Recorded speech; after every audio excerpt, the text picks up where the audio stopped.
அக்னீஸ்வரன் வந்து ஒரு கிட்டத்தட்ட திடீர்னு வந்து ஒரு மிகப்பெரிய அளவுக்கு அவர் வந்து ஒரு விமர்சனத்தை வைக்கக்கூடிய ஒன்றை பார்க்குறோம். இது அக்னீஸ்வரன் மட்டும் இல்லை, இந்த பார்வை இப்போ அதிமுக வந்திருக்கா, இனி வரக்கூடிய காலங்களில் அவங்களுடைய அணுகுமுறை அப்படி மாறும்னு பார்க்க வேண்டியிருக்கா, அதை எப்படி பார்க்க வேண்டியிருக்கு? ஏன்னா ஒரு நட்பாக வருவாங்கன்னு எதிர்பார்க்கப்பட்ட இடத்துல இருந்து ஒரு இல்லைன்னு ரூல் அவுட் பண்ணியிருக்கிறாரு அப்படின்னு அதை 100% பார்க்க முடியுமா, இல்லைன்னா அதை எப்படி பார்க்குறீங்க? அதிமுக செய்த ஒரு மிகப்பெரிய தவறு என்னன்னா, ஒரு நம்பிக்கையை உருவாக்கிட்டாங்க தொடர்ச்சியாக.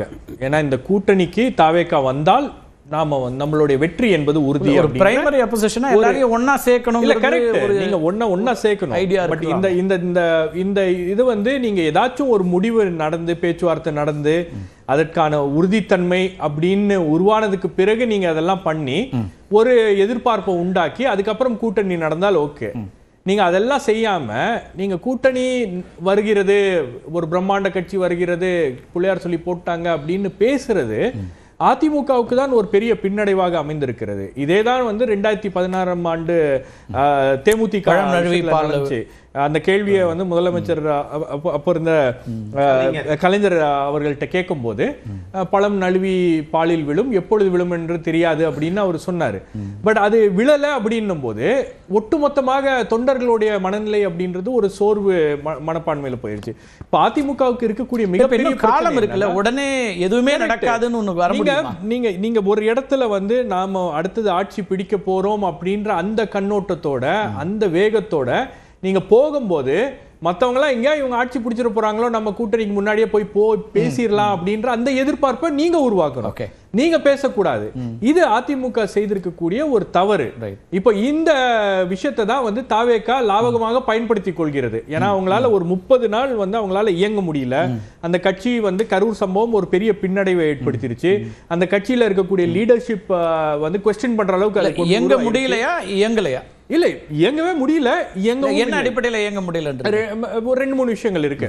அதாவது இந்த கரூர் சம்பவத்தை எப்படி கையாளுவது அப்படின்னு தெரியல. அது 2 நாளுக்கு ஃபர்ஸ்ட் 2 நாள்ல அவங்க வந்து ஒரு என்ன நடந்திருக்குன்னே ரியலைஸ் பண்ண முடியலன்ற வரைக்கும் ஒரு அதிர்ச்சி அப்படின்னு ஒரு 2 நாளுக்கு அப்புறம் நீங்க மீண்டு வந்திருக்கலாம்.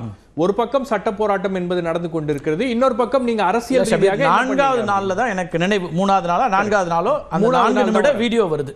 அந்த வீடியோல பேசப்பட்ட கருத்துக்கள் என்னவா இருந்துச்சு? அரசியல் கருத்துக்கள். அப்ப அதுல என்ன மீள முடியாமல இருந்தாங்க? அரசியல் அன்னைக்கே பேசியாச்சு, அதான் பேசிட்டாங்க. பட் பொதுச் செயலாளர் எங்க இருந்தார்? அந்த கட்சியோட மற்ற நிர்வாகிகள் எங்க இருந்தாங்க?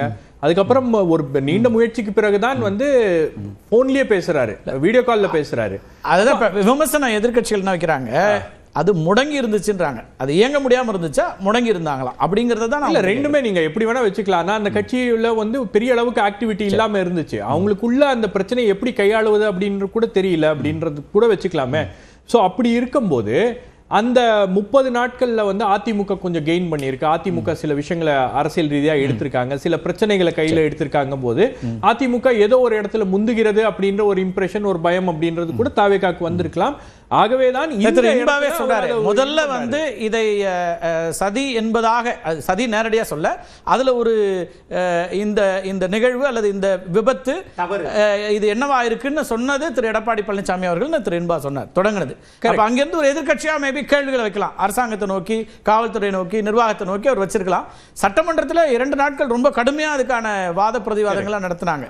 ஆனா அதுக்கு ஒரு நன்றி கூட வந்துதான் தெரியல அப்படிங்கிற விமர்சனங்களும் வைக்கிறாங்க. பொதுவா இதுக்காக பேசி அதிமுகன்னு சொல்ல முடியாது, ஏன்னா பொலிட்டிக்கலா அது போயிடலாம்.